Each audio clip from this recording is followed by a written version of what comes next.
Olá, meus queridos, vamos dar continuidade à disciplina de Física, tá? E hoje veremos o volume 2, a unidade 4, Luz, Energia Luminosa, tema 4, Luz, Fonte de Energia Elétrica.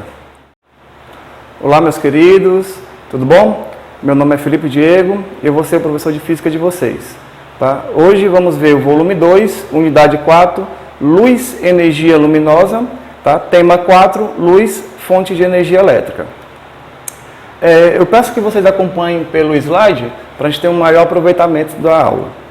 Inicialmente, eu peço que vocês olhem aí duas imagens que eu coloquei no slide, certo? A primeira imagem, aí nós temos o Complexo NOAA, né? Que é uma usina solar, a maior usina solar térmica do mundo, tá? E na segunda imagem, na imagem da direita, nós temos aí uma usina solar fotovoltaica, tá certo? E aí eu gostaria de que vocês dissessem o que vocês sabem sobre essas usinas, né? Qual seria a fonte de energia dessa usina? Você sabe? Qual o mecanismo que você conhece e capaz de transformar a energia luminosa em energia elétrica? Você acha que seria possível fornecer energia elétrica para uma cidade como São Paulo, utilizando como fonte apenas a energia solar? Né? Se não sabem, pensem um pouquinho e aí no final da aula eu acho que vocês vão ter condições de responder essas questões.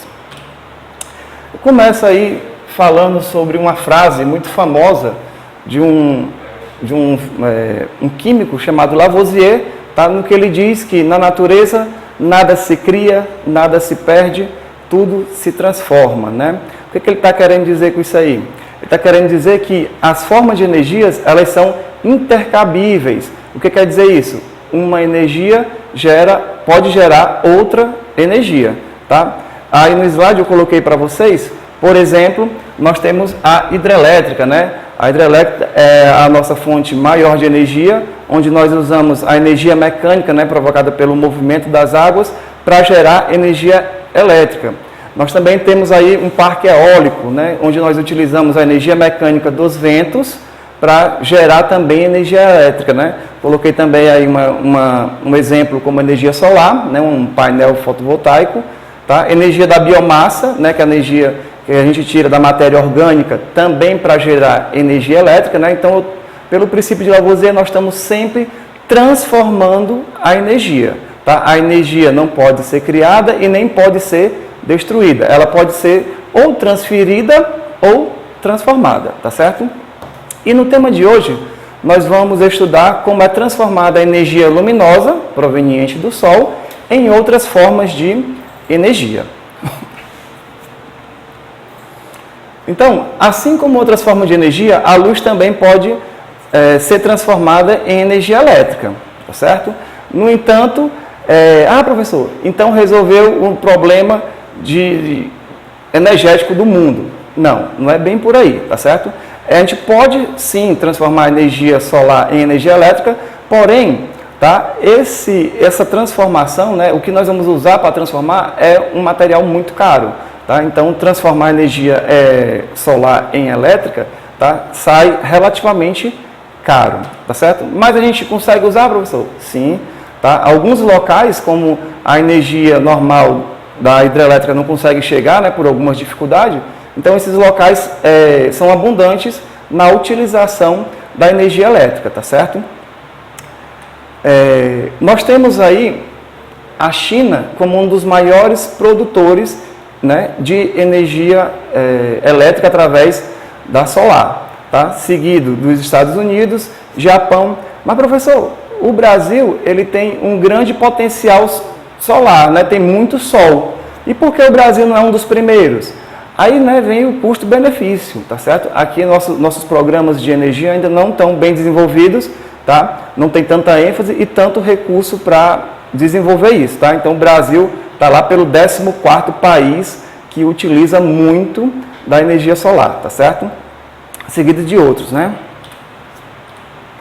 No Brasil, a utilização da energia solar ocorre principalmente nos locais mais afastados das linhas de transmissão, né, nas linhas das grandes hidrelétricas, tá certo? Como aldeias indígenas e zona rural. Tá? Vocês podem acompanhar aí pelo slide, que eu coloquei aí uma figurazinha onde mostra as regiões do Brasil que mais utilizam da energia solar para transformar em energia elétrica, né? Nós temos aí em primeiro lugar Minas Gerais, Rio Grande do Sul e São Paulo, né? Esses estados aí que eu coloquei para vocês, eles têm um grande desenvolvimento, né? A energia da hidrelétrica não consegue suprir totalmente, tá certo? E aí acaba tendo essa fonte de energia alternativa, né? Em Minas Gerais e Rio Grande do Sul, que são os maiores, por ter muitas zonas rurais, tá certo? E aí a pergunta que fica no ar, né? Como é que essa energia é transformada, tá? A maneira mais conhecida e o maior uso é de células fotoelétricas, né? Ou fotovoltaicas, tá certo? Eu coloquei para vocês uma imagem onde nós temos uma célulazinha fotovoltaica, tá certo? Ela é pequenininha, junta várias células fotovoltaicas, nós fazemos um módulo fotovoltaico, né? E juntando vários módulos fotovoltaicos, nós conseguimos construir um painel, tá? Ou arranjo fotovoltaico, tá ok? Essa célula fotovoltaica, ela é um dispositivo elétrico de estado sólido capaz de liberar elétrons, né? Elétrons são os componentes do átomo, tá? Que eles possuem cargas, tá? E o elétron possui cargas de que tipo? Cargas negativas, tá? Quando exposta ao sol, a placazinha, o sol chega, né? A radiação solar chega na placa, libera os elétrons e esses elétrons aí são armazenados.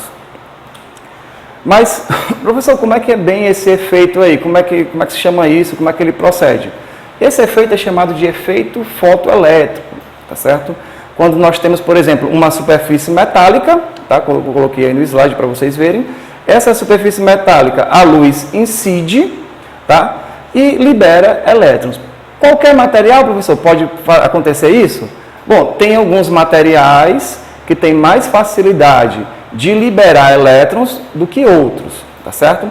Então, não vai ser todo e qualquer material. Às vezes, nós temos até que fazer uma melhora daquele material, né? Fazendo uma liga metálica ou outro tipo de liga. Né? E a emissão de elétrons o efeito fotoelétrico é a emissão de elétrons por um material geralmente metálico, tá? No caso, não obrigatoriamente ser metálico das placas fotovoltaicas, né? É um material que ele seja semicondutor ou condutor, né? Quando exposto a uma radiação eletromagnética, que no caso é a luz, né, a energia luminosa, como por exemplo a radiação solar, né?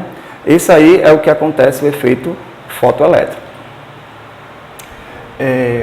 Mais na frente nós temos aí o funcionamento de um painel solar. Como é que um painel solar funciona, tá?